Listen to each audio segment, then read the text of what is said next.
Voilà mes amis, bonjour à tous et à toutes. On va continuer notre cours sur Daniel, un cours qui je sais est très très apprécié et grâce à Dieu,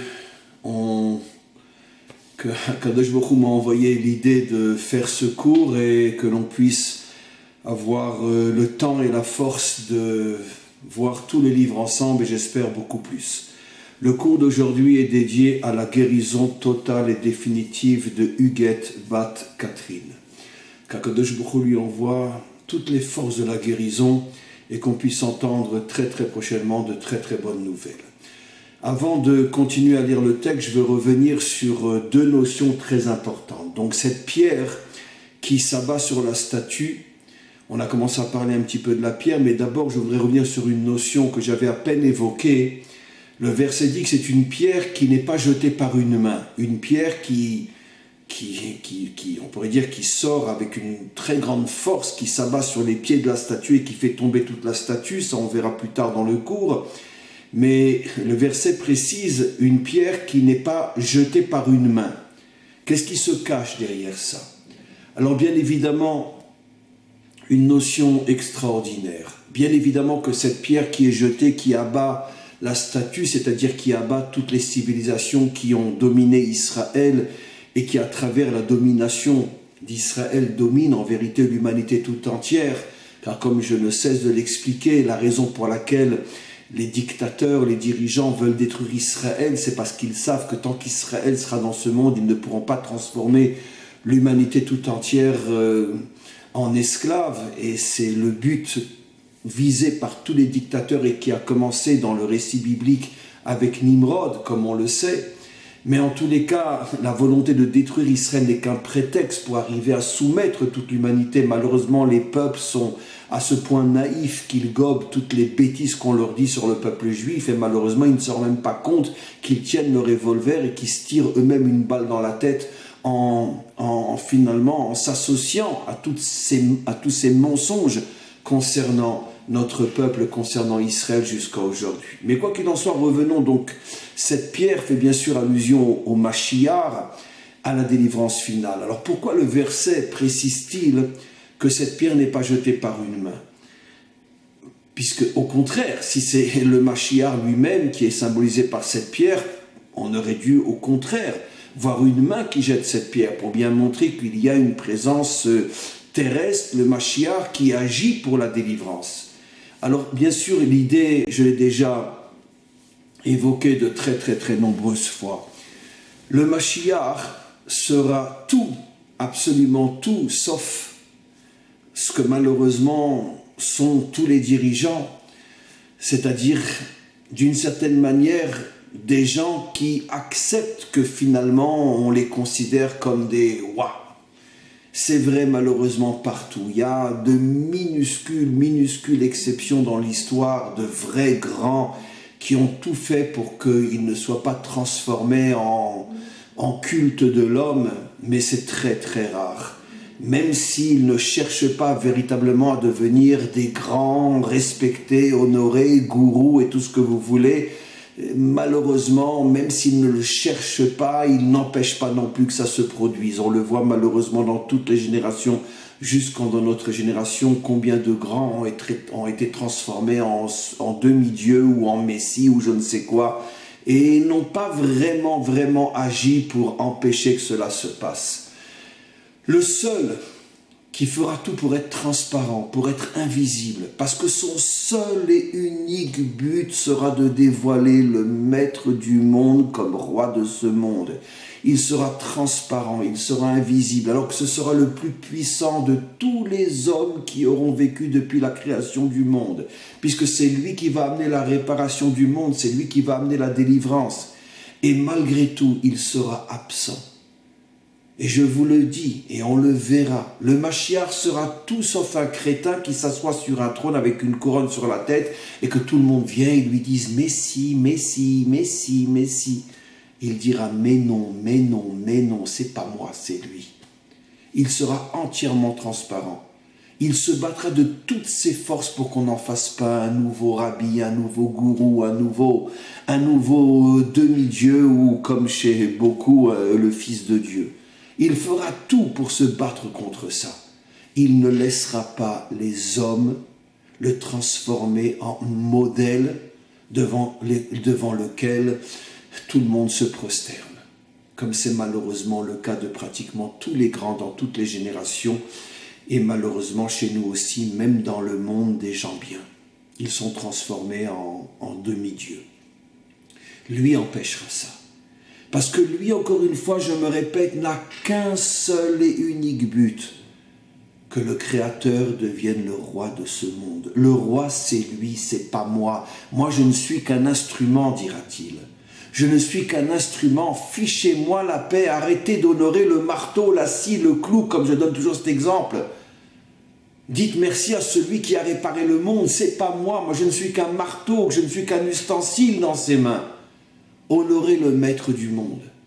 Et c'est pour ça que, enfin, au moment de la délivrance, Bayom Aoui Hashem Echad, Ushmo Echad, il sera un et son nom sera un. On ne parlera plus d'homme, on ne parlera que de lui, que de Hachem. On ne dira plus le rabbi un tel, le tzaddik un tel, le si un tel, il n'y aura que Hachem. Et c'est pour ça que malheureusement, malgré tous les grands que nous avons eus jusqu'à aujourd'hui, aucun n'est arrivé à amener la délivrance, parce que personne n'est arrivé à être ce point transparent que finalement c'est plus lui qu'on voit, c'est le maître du monde. Ils ont tous fait malheureusement plus ou moins écran, au point que les hommes ont commencé à les vénérer eux. Et tout ce que tu donnes comme vénération à un homme, eh ben, tu le prends et tu l'enlèves à Hachem. Et c'est pour ça que la délivrance n'est jamais venue. Maintenant, on comprend pourquoi le texte nous dit qu'une pierre sortira, mais il n'y a pas une main derrière. Parce que même si c'est sûr que le Mashiach va agir énormément, mais il le fera avec un tel désintéressement, une telle transparence, une telle inexistence. Il sera tellement effacé que personne finalement ne le verra. On ne verra que le maître du monde. Il sera le miroir, le reflet du maître du monde. C'est ça ce que nous attendons. Enfin un homme qui redevient un homme véritable, qui arrête de se faire prendre ou de se laisser prendre pour un demi-bon Dieu. Le tzaddik, le rabbi, le ci, le ça, arrêtez, arrêtez, arrêtez. Il n'y a qu'un seul être qui mérite nos louanges, le maître du monde. En dehors de ça, aucun homme ne mérite que l'on en fasse un je ne sais quoi. Aucun homme. Et le premier qui nous enseignera ça sera le Mashiach. C'est pour ça, encore une fois, que le verset refuse de dire qu'il y a une main derrière la pierre, comme pour nous montrer que le Mashiach sera inexistant, on ne le verra même pas. Il fera tout et on ne verra rien. Et je vous assure qu'une fois qu'il aura terminé de reconstruire le monde et que enfin Hachem sera reconnu roi par tous les peuples, le Mashiach disparaîtra comme s'il n'avait jamais existé. Tout le monde le cherchera. Où il est, où il est, où il est. Il disparaîtra. Pour ne pas s'interposer entre le monde et Hachem, comme malheureusement l'ont fait consciemment ou non pratiquement tous les dirigeants, même spirituels, de toute l'histoire du monde, et malheureusement dans notre peuple aussi. Alors maintenant, deuxième notion qu'on avait commencé à expliquer. Pourquoi une pierre ? Alors la pierre, j'avais commencé à expliquer qu'elle symbolise finalement la réunion du dur et de la terre. Ça nous fait penser exactement à cette image de la statue qui, dans ses jambes et dans ses pieds, est un mélange de terre et de fer. Le fer est dur, c'est l'arme du dernier exil, la technologie, les armes, etc., la puissance du fer. Et la terre, on avait expliqué que donc le fer, c'est le monde occidental, et la terre, c'est Ishmaël, c'est l'islam. Et ils essayent de se mélanger, on a expliqué tout ça, revoyez les derniers cours. Et la pierre ressemble à l'union des deux, puisque la pierre, c'est de la terre, mais en même temps, c'est de la terre dure, comme le fer. Et donc, finalement, qu'est-ce que va réussir à faire le Mashiach ? Il va réussir à réunir ces deux dimensions, le fer et la terre, mais dans une unité réelle, dans une unité profonde. Pourquoi le monde occidental et l'islam n'arriveront jamais à s'unir ?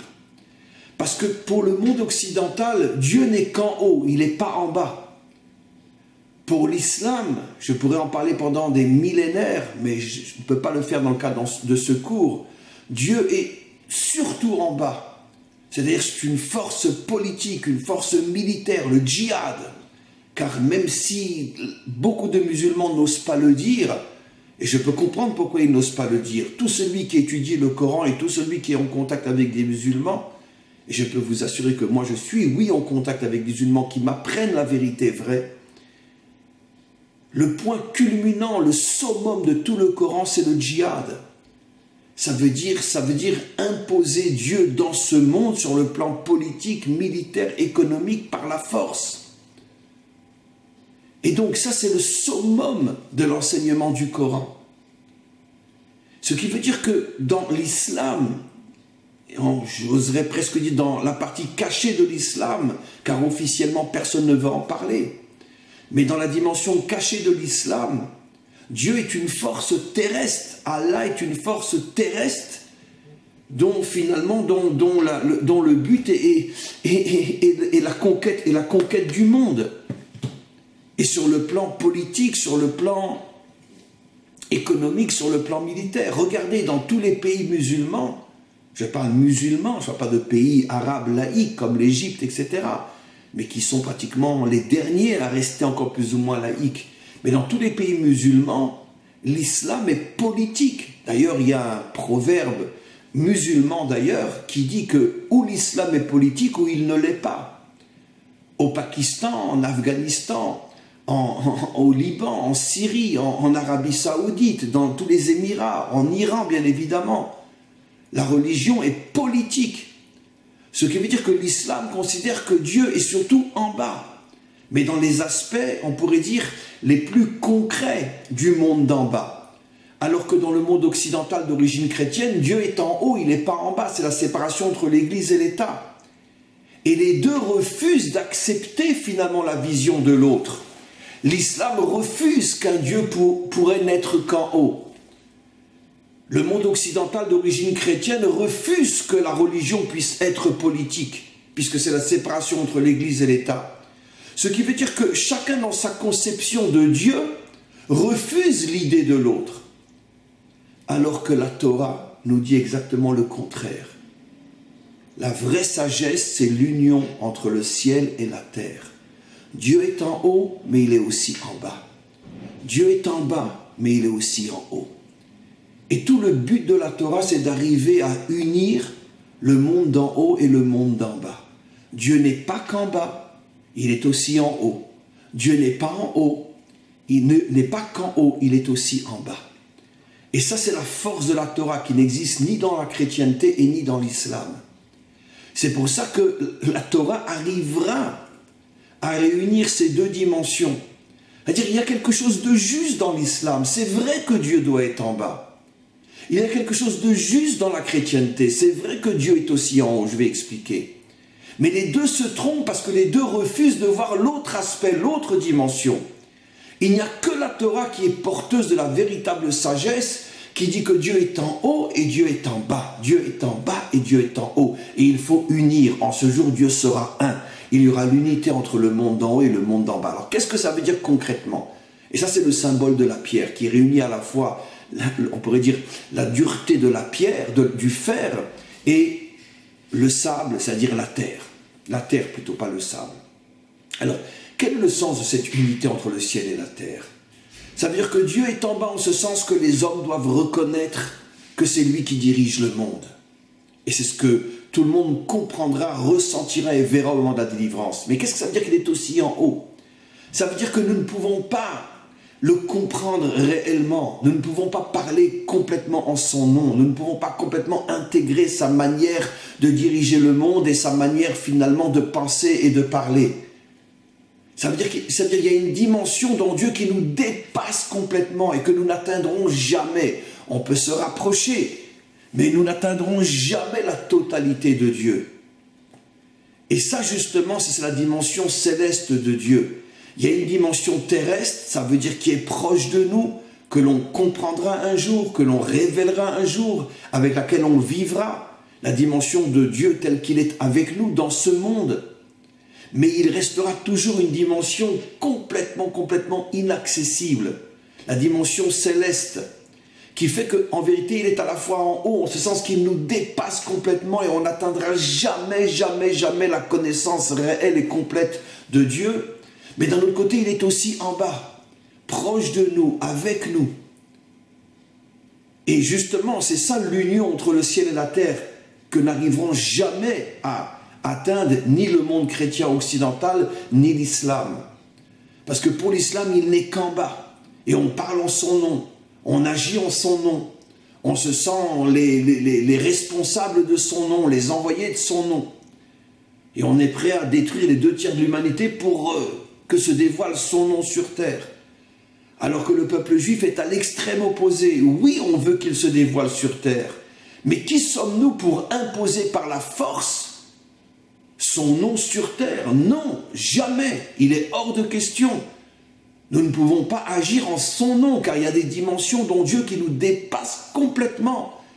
Et c'est à lui d'agir, pas à nous. Nous sommes des associés, nous ne sommes pas ses représentants. Voilà la différence. Pour la chrétienté, le croyant n'est ni associé ni représentant, puisque Dieu est dans le ciel, il n'est pas sur terre. Pour le musulman, dans la partie cachée de l'islam, que beaucoup de musulmans eux-mêmes ne connaissent pas, l'homme sur terre est son représentant, et pas son associé, son représentant. Ça veut dire que finalement, il a tous les droits au nom de Allah, de décapiter qui il veut, quand il le veut, de faire sauter des bus quand il le veut, et d'imposer le djihad au monde entier, parce que je suis le représentant de Dieu. Alors que pour Israël, non. Nous ne sommes pas son représentant, nous ne sommes pas son messager, nous sommes uniquement des associés. Nous avons notre partie à faire et il a sa partie à faire. Tu veux mettre du monde, que ton nom soit reconnu dans le monde entier? Eh bien, agis. Moi, je ne le ferai pas pour toi. Je ne vais pas menacer le monde entier que si on ne te reconnaît pas, ça va aller mal. Je ne suis pas ton représentant, je suis ton associé. J'ai ma part de travail à faire, c'est vrai, mais je ne ferai pas tout le travail pour toi. De la même manière que toi, tu ne feras pas tout le travail pour moi. Comme dans la religion chrétienne ou toutes les religions qui ressemblent à la religion chrétienne, comme le judaïsme et d'autres, qui s'imaginent que le Messie va venir, il va tout faire, etc. Et nous, on n'a rien à faire. On attend le Messie. Non. Nous aussi, on a quelque chose à faire. Bien avant que le Mashiach fasse ce qu'il doit faire. Nous aussi, on doit agir. Déjà, rien que si tous les Juifs revenaient en Israël, comme je ne cesse de le dire, chaque Juif qui vit en dehors de sa terre aujourd'hui est directement responsable du retard de la venue du Mashiach. Parce que nous avons besoin de tous les Juifs ici pour que la lumière soit suffisamment forte pour précipiter la venue du Mashiach. Et tant qu'un Juif est en route s'arrête, il porte sur lui la responsabilité de tous les malheurs qui continuent à s'abattre sur Israël et sur le monde. Parce qu'à cause de lui, le Mashiach ne vient pas. Et ça, c'est à lui de le faire. Contrairement à toutes ces théories complètement chrétiennes qui sont rentrées chez nous, comme quoi le Messie viendra, il ramènera tout le monde sur sa terre. Non, c'est faux, c'est complètement faux. Ce n'est marqué nulle part. Au contraire, dans les prophètes, regardez le Malbim, dans Yéhezkel 38, etc. Le Malbim dit clairement que les Juifs recommenceront à revenir sur leur terre bien avant la venue du Mashiach, avant même la guerre de Gog et Magog. Au contraire, le Mashiach se dévoilera à la fin de la guerre de Gog et Magog. Et les Juifs seront déjà revenus sur leur terre, dit le Malbim, bien avant le dévoilement du Mashiach. Donc ça veut dire que revenir sur notre terre, ça n'a rien à voir avec le Mashiach. C'est une décision que nous devons prendre. Et pas attendre que le Messie vienne comme un gourou, comme un magicien, et qu'il nous mette sur son cheval avec des ailes blanches et que ça y est, nous ramène. Jusqu'à quand on va vivre, même en tant que Juifs, comme des illuminés, jusqu'à quand? Jusqu'à quand? Donc voilà les deux points importants que je voulais soulever et maintenant on va continuer. Regardez ce que dit le texte. Be'adin deka kachada parzela chaspa nechosha kaspa vedava vavu ke'ur min idrekei. Bon, c'est de l'araméen extrêmement difficile. Vous me faites confiance pour la traduction. C'est un araméen, comme j'ai dit, qui est encore beaucoup plus dur que l'araméen du Zohar et du Talmud. L'araméen qui est dans le Sefer Daniel. Je sais pourquoi, parce que comme ce sont des secrets incroyables que Daniel cache, et nous on ne révèle même pas l'ombre de ce qui a marqué dans ce livre. C'est pour ça que même le langage a été écrit dans un araméen hyper compliqué, de manière à ce que 99% des personnes, quand ils veulent appréhender le texte dans son écriture source, n'y arriveront pas. Comme pour dire que seuls ceux qui sont méritants pourront comprendre le livre de Daniel. Inutile de vous dire que tous ceux qui lisent Daniel avec une traduction, c'est comme s'ils se tiraient une balle dans la tête. C'est pire que de se suicider. Parce qu'ils ne comprendront rien, mais strictement rien, mais absolument rien à ce que Daniel nous transmet. Absolument rien. Puisque la traduction ne pourra jamais, nulle part dans la Torah, mais à plus forte raison dans le livre de Daniel, ne pourra jamais, même pas, commencer le commencement du sale mensonge que la traduction transmet à tous ceux qui malheureusement sont suffisamment bêtes pour lire la Bible en français ou je ne sais quoi. Et surtout le livre de Daniel. Mais quoi qu'il en soit, on continue. Qu'est-ce que dit le texte?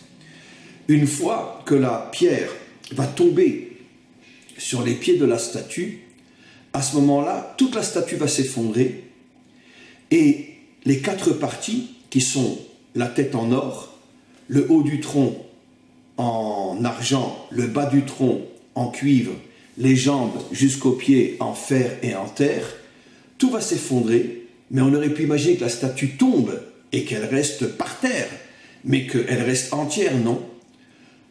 Le texte nous dit que toutes les parties de la statue vont venir comme de la poussière, tout va s'effriter, et finalement, l'or va devenir de la poussière d'or, l'argent va devenir de la poussière d'argent, le cuivre va devenir de la poussière de cuivre, le fer et la terre aussi, et tout va se mélanger.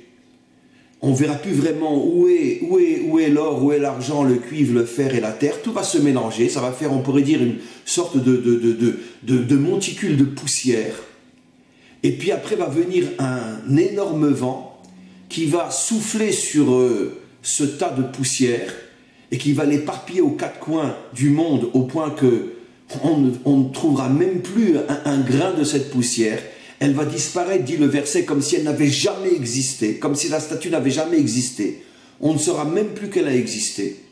Et la pierre, elle, qui était au départ une pierre qui a fait tomber la statue, cette pierre, elle, va devenir une énorme montagne, qui éclairera le monde entier.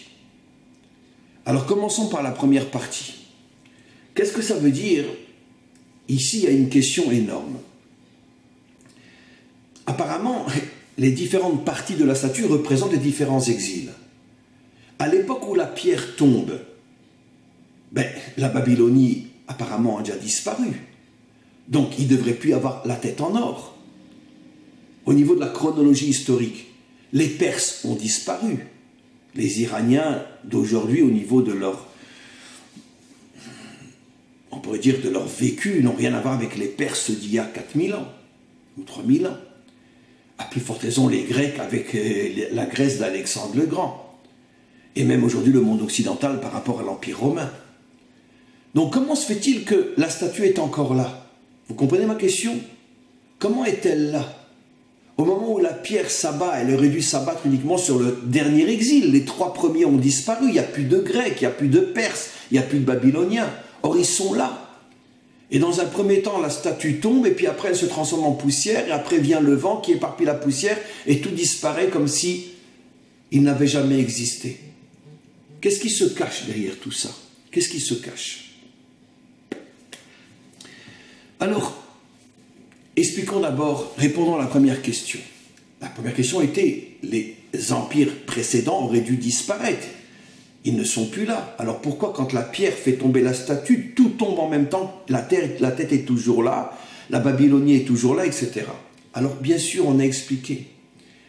Dans l'exil, comme d'ailleurs dans tout dans l'existence, il y a 2 dimensions. La dimension corporelle et l'idéologie. La civilisation babylonienne a disparu, oui, mais au niveau de son corps, mais pas au niveau de son idéologie. L'idéologie est toujours là. De la même manière, la civilisation perse a disparu au niveau de son corps, mais pas au niveau de son idéologie. La civilisation grecque a disparu au niveau de son corps, mais pas au niveau de son idéologie. Et pareil pour la civilisation romaine. Ça veut dire que les 4 idéologies sont là.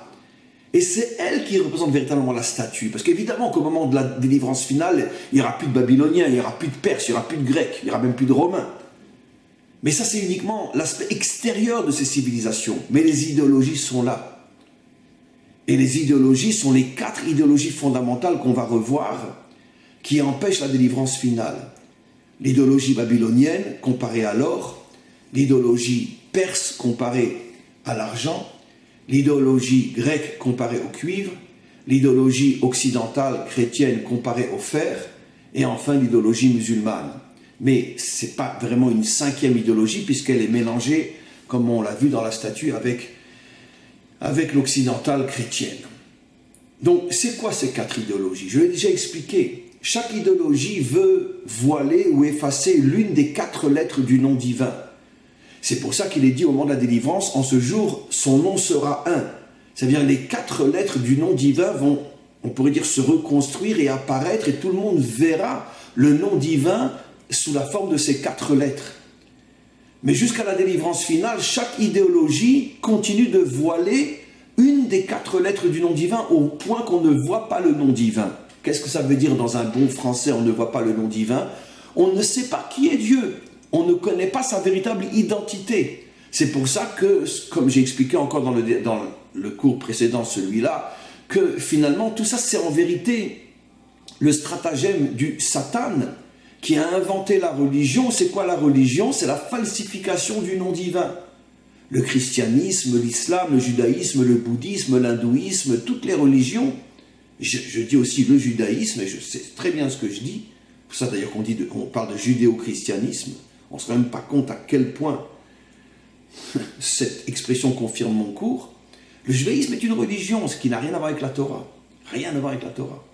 Rien à voir avec la Torah. Malheureusement, on peut compter sur les 10 doigts de la main les hommes qui, dans notre génération, connaissent la Torah. Tout le monde connaît le judaïsme, mais personne ne connaît la Torah. Mais quoi qu'il en soit, les religions ont été inventées par le Satan pour falsifier le nom divin. Ça veut dire que pour que personne ne puisse véritablement savoir qui est Dieu et qu'est-ce qu'il attend de nous. Personne ne le sait. La religion, c'est la falsification du nom divin. Et les 4 empires qui, par leur idéologie, voilent chacune l'une des lettres du nom divin, sont la Babylonie, mais on va expliquer ce que ça veut dire au niveau de l'idéologie, bien qu'on l'avait déjà expliqué dans un précédent cours, mais je vais le redire, la Perse, la Grèce, Rome et l'islam. Alors ça veut dire quoi? 4 lettres dans le nom divin.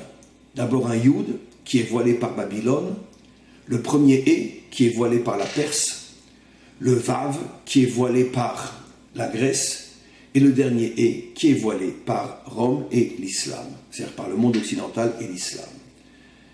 Et donc, le nom divin est voilé, personne ne sait vraiment qui est Dieu, et à ce moment-là, le Satan peut inventer les religions. Ça veut dire des purs fantasmes qui endorment l'humanité tout entière dans une drogue spirituelle qui leur fait croire qu'ils sont connectés à Dieu, mais en réalité, ils sont connectés qu'à leur nombril. Et ils n'ont rien, aucune connexion avec le vrai Dieu. Aucune. Alors de quoi on parle? Je l'avais déjà mentionné, mais je le redis.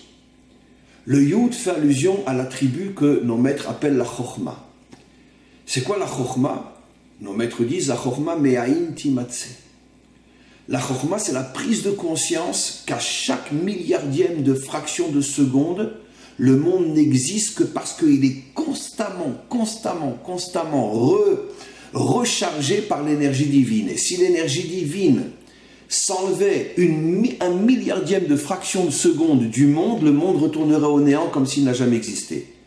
Ça veut dire qu'au moment où un méchant dit « Je ne crois pas en toi », à ce moment-là, il parle, il vit, il agit avec l'énergie divine que Dieu met en lui. Imaginez-vous, il a décroché le Guinness de la crétinerie. Parce qu'au moment où il dit « je ne crois pas en toi », il n'existe que parce que Dieu lui donne la possibilité de dire et de faire et d'être ce qu'il est. Le jour où il se rendra compte de ça, il se suicidera de honte. Donc la Chokhma, c'est la prise de conscience qu'à chaque instant, Tout ce qui existe n'existe que parce qu'il est revitalisé ou réénergisé par une énergie divine qui permet à la création d'exister. C'est pas que, comme quelqu'un a construit ce livre, et puis après, celui qui a fait ce livre est peut-être décédé depuis longtemps, le livre continue à exister. Non, non, c'est pas comme ça. Ou nous faisons un enfant, l'enfant continue à exister après le décès de ses parents. Non. La relation entre le monde et Dieu est une relation permanente, comme nous le disons nous tous les jours dans la prière, ou Mechadesh bechol yom ma'aseh bereshit. Tous les jours, il y a un renouvellement de l'énergie divine qui permet au monde d'exister. Ça veut dire qu'il y a, en vérité, on pourrait presque dire qu'il n'y a même pas ni passé, ni présent, ni futur. Il y a à chaque fois une seconde où l'énergie fait que le monde existe, elle est renouvelée, renouvelée, renouvelée, renouvelée. C'est-à-dire que le monde n'existe qu'au moment de la milliardième de fraction de seconde, au moment où l'énergie se déverse en lui. Et toute notre vision du passé, présent, futur, c'est un pur fantasme. Puisque le monde est constamment réénergisé. Et ce qui avait hier a disparu. Ça, c'est la Chokhma. Babylone se battait contre cette idéologie qui existe, ce combat jusqu'à aujourd'hui. Aujourd'hui, c'est quoi le grand combat de ce que je suis, contre ce que je dis? C'est la science qui dit le monde existe depuis des millions d'années, puis il y avait des dinosaures, et puis il y avait ci, puis il y avait ça, etc., etc. D'accord? Rien n'est plus stupide qu'un savant. D'ailleurs, il glisse comme un savon. Rien n'est plus idiot qu'un savant. Pourquoi? Parce qu'il ne sait rien, il n'a rien compris. Et toutes ces preuves sont de purs fantasmes. Et si j'en ai un devant moi, en 5 minutes, je le descends. Et je saurai comment le faire. Rien. Ils n'ont rien compris, ils ne savent rien. Rien, strictement rien. Ils nous embrouillent depuis des décennies. Et un jour viendront où ils comprendront à quel point ils ont été les plus grands embrouilleurs de la vérité. Donc cette idéologie existe toujours. Ceux qui disent que le monde a toujours existé, que la matière a toujours existé, ou peu importe, il y a toutes sortes d'idéologies. Non. Non. Le monde n'a jamais existé, il n'existe qu'à l'instant où je parle. Car si Hachem enlève cette énergie-là, rien n'a jamais existé. Donc l'idéologie de Babylone, il y a des millénaires, était contre cette vision des choses. Et après, elle a pris d'autres formes, cette idéologie, mais elle existe jusqu'à aujourd'hui. Les Perses, eux, se battaient contre le premier, et qui est la Bina. Qu'est-ce qu'est la Bina? Nos maîtres disent, les Avin davar mitor davar. C'est comprendre ce qui se cache derrière l'extériorité. La Torah affirme que tout ce que nous voyons de ce monde n'est qu'une vitrine. Et je rajouterai, n'est qu'une pure illusion. Ça, même la science le sait. On voit des couleurs, on sait que la matière n'a pas de couleur. Pourquoi un atome, des électrons ont une couleur? Rien du tout. On voit un mur plein, alors que ce sont des particules qui se déplacent tellement vite qu'à chaque fois qu'on met le doigt, on croit que c'est plein. Mais c'est pas plein, la preuve c'est qu'un laser arrive à traverser. On vit dans une illusion totale. On croit que les étoiles sont petites alors qu'elles sont plus grandes que la Terre. On croit que des fois la Lune est pleine, des fois la Lune est à moitié vide, alors que c'est qu'une illusion. On croit que la Terre est plate alors qu'elle est ronde, etc. On croit que le Soleil rentre dans l'eau, dans la mer, alors qu'il ne rentre pas dans la mer. Quand on est dans un avion, on croit qu'on fait du surplace. Quand on est sur un vélo, on a l'impression qu'on va plus vite que quand on est dans un avion. On ne vit que dans des illusions. Toutes ces illusions, c'est l'aspect extérieur du monde. Mais qui a le courage de chercher l'intériorité?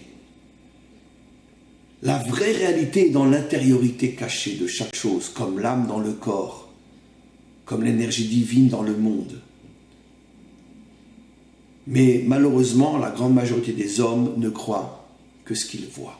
Comme dit le proverbe français, je ne crois que ce que je vois. Et il faut rajouter, donc je suis un super imbécile. Voilà ce qu'il faut rajouter. Dommage qu'on ne l'a pas rajouté dans la phrase. Ça, c'était le combat des Perses. Les Perses refusaient l'idéologie qui nous fait croire que tout ce qu'on voit est une illusion et le vrai monde est caché. Jusqu'à aujourd'hui, cette idéologie existe aujourd'hui encore. C'est tout simplement l'idéologie humaniste, matérialiste, laïque. elle existe toujours. Mais le fondateur de cette idéologie de refuser qu'il y ait un monde caché qui est le vrai monde, c'était les Perses. Vous voyez que cette idéologie existe toujours. Puis après, sont venus les Grecs. Les Grecs, eux, contre le Vav. Le Vav, c'est l'homme bien, les qualités. Qu'est-ce qu'ont dit les Grecs? On n'a pas besoin de Dieu, on n'a pas besoin d'une spiritualité divine pour être un homme bien. Ils ont été les fondateurs de l'humanisme. Je peux être un homme bien tout en étant laïque, tout en ne croyant pas en Dieu, etc. Il y a du vrai là-dedans. Il y a des religieux qui sont des monstres, il y a des gens laïcs qui sont des gens bien. Mais malgré tout, cette idéologie qui prétend que le monde peut arriver à la perfection sans Dieu, cette idéologie est fausse. Car peut-être ici et là, on peut trouver des gens bien, même laïcs, mais dire que l'humanité pourra être bien sans le dévoilement du vrai Dieu, ça c'est impossible. Ça c'est l'idéologie grecque. Et enfin, l'idéologie romaine, le dernier est, qui est ce qu'on appelle la malchoute, c'est la puissance. C'est tout le monde occidental. La puissance technologique, la puissance matérielle, la puissance des armes, la puissance de l'argent. Et pourquoi Ishmaël fait partie de cette puissance-là? Parce que lui, la seule différence entre lui et le monde occidental, c'est que lui parle aussi de puissance spirituelle. Allah Akbar. Dieu est puissant. Ça veut dire que le monde occidental ne voit que la puissance matérielle, et l'islam voit aussi la puissance spirituelle. Mais c'est le monde de la puissance. Jusqu'à aujourd'hui, on est en plein dedans. Donc, ces quatre idéologies, qui sont le monde existe sans Dieu, Babylone, il n'y a pas d'autre réalité que ce qu'on voit, la Perse. L'homme n'a pas besoin de Dieu pour devenir quelqu'un de parfait, ni lui ni les peuples, la Grèce. Et l'essentiel, c'est la puissance matérielle ou spirituelle, le monde d'aujourd'hui. Voilà les quatre idéologies qui existent jusqu'à aujourd'hui et qui empêchent le dévoilement du maître du monde. C'est-à-dire de la véritable identité du maître du monde. Voilà pourquoi, quand la pierre tombe, eh bien, toute la statue est toujours là, et elle s'effondre, et elle devient de la poussière. Et tout se mélange, et puis après vient le vent, il souffle, et tout s'envole. Alors on va s'arrêter là pour aujourd'hui. Le prochain cours sera sur quelle est l'idée qui se cache derrière cette transformation en poussière et tout s'envole, et pourquoi la pierre devient une grande montagne. C'est le prochain cours. À tous et à toutes, une très très bonne journée.